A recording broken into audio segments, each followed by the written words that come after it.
السلام علیکم ورحمۃ اللہ وبرکاتہ۔ نحمدہ ونصلی علی رسولہ الکریم۔ محترم ناظرین کرام، ہندوستان میں جن سلاسل کو سب سے زیادہ شہرت اور مقبولیت حاصل ہے وہ 4 سلسلے ہیں: قادریہ، چشتیہ، نقشبندیہ اور سہروردیہ۔ تاریخی اعتبار سے جب آپ دیکھیں تو ترتیب یوں ہوگی: چشتیہ، سہروردیہ، قادریہ اور نقشبندیہ۔ ہندوستان میں سلسلہ چشت کے بانی خواجہ معین الدین چشتی ہیں۔ سلسلہ سہروردیہ کے بانی شیخ بہاؤالدین زکریا ملتانی ہیں، اور سلسلہ نقشبندیہ کے بانی خواجہ باقی باللہ ہیں۔ سلسلہ قادریہ 15ویں اور 16ویں صدی میں ہندوستان میں آیا۔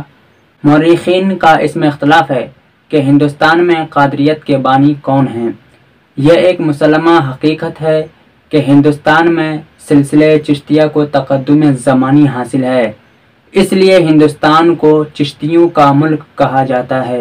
بقول یہ مشائخ چشت ہندوستان میں میزبان ہیں اور اہل قادریت ان کے مہمان ہیں۔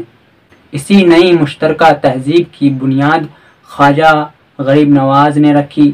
قطب الدین بختیار کاکی اور فرید الدین گنج شکر نے اس کو پروان چڑھایا۔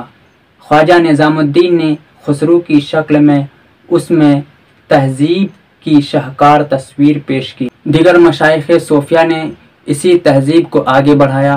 اس لحاظ سے یہ کہا جا سکتا ہے کہ ہندوستان میں گنگا جمنی تہذیب کے معمار اکابر چشت ہیں۔